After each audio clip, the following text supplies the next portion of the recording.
This month in worship, as has been mentioned, we are exploring the power of music to support and inspire our spiritual journeys. Music has a way of meeting us in those valleys and peaks. Through favorite songs, playlists, and soundtracks, we are able to feel connected and soulful.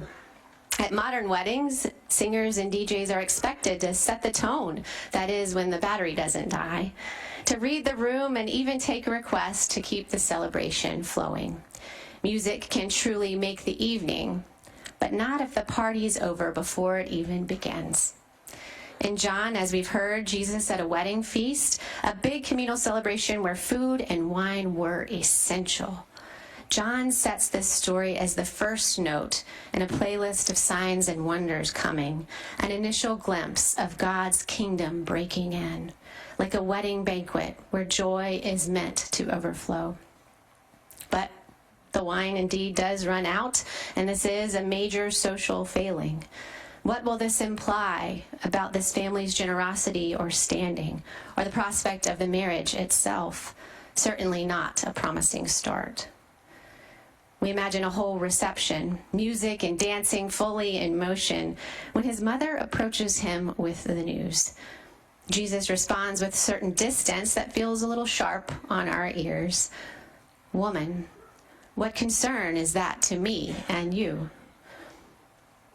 Notice, embedded in Mary's response is the conviction that it truly does concern them, because the well-being of the gathered community matters. She turns to the servants with simple, courageous faith. Do whatever he tells you. She didn't ask him to go do a stand-up routine or teaching or healing to distract the guests. He didn't take the disciples in search of a 24-hour vineyard. The answer is as simple as the water already at hand. Jesus turns water into wine. 6 stone jars, nearly 900 bottles equivalent. This is a ministry indeed of overflowing grace.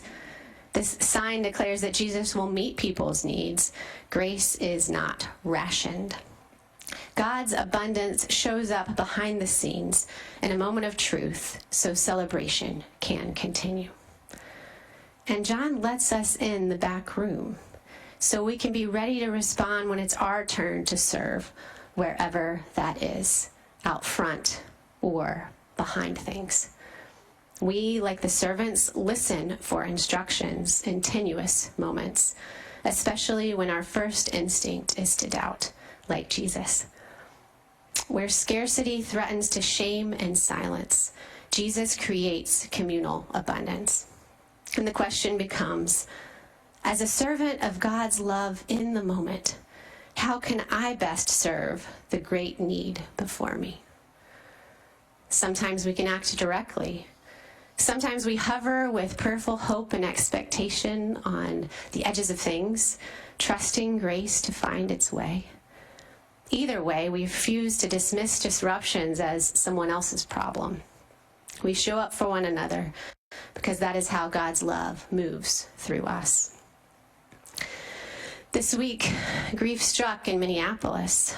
Renee Nicole Good, a 37-year-old mother of 3, was shot and killed by a U.S. Immigration and Customs officer.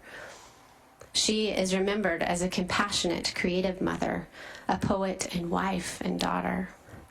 Mourners are grieving her death and calling for accountability and justice in the face of deadly force. And today at noon, a vigil here in Columbia lifts up her life, remembers those like Keith Porter as well, and honors all who have suffered. It also remembers the 32 known persons who died in immigration custody this past year, and calls for an end to policies that endanger families, communities, and that endangers agents that are asked to enforce those policies. Some citizens, like Renee and like neighbors in our own extended circles, put themselves in harm's way because they witnessed their communities being harassed and afraid, schools surrounded, cities occupied.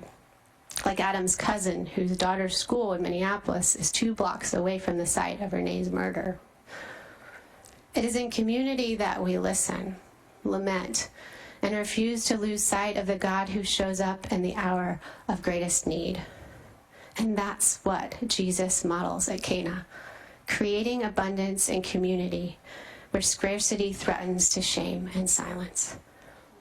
Again, we ask, how can we best serve? Sometimes it is by persisting in meeting others in their need, in the beginnings and in the ends of our being. Rabbi Sharon Brous tells a story in her book, The Amen Effect, about a man named Dodi who returned to Shabbat services after months away, carrying grief and heartache at the back of the room. His mother was in the process of dying. He was in the middle of a hard divorce. Then Rabbi Brous found out, in the midst of everything going on, as sometimes clergy have to do to hold everything in the room, she found out that an engagement had just happened in the midst of services. And at first she wondered about whether to announce it out loud, this coexistence of the sorrow and the joy at once. Should she hold back with the broader announcement? But she felt the energy of the room electrifying at this news, and the joy could not be denied. She called to the room, "Dan and Rachel have just gotten engaged." Shouts erupted. Music roared. Dancing with a prayer shawl canopy ensued. And in those moments, as she was feeling the upswell, she looked around for Dodi.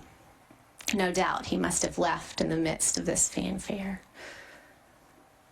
However, moments later, she saw Dodi dancing alongside the couple, even holding the prayer shawl over them. And when she found him later, he said, "I felt their love in my bones. How could I not celebrate?" Even in grief, Dodi danced, because love in the room was undeniable. This is the power of showing up, of joining the music of life together.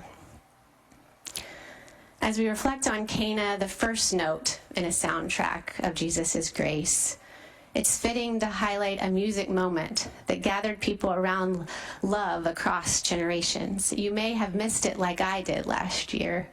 It's Coldplay's All My Love video. Chris Martin sits at a piano in Dick Van Dyke's backyard and plays a song that captures the acting legend's 99 full years of life at that time.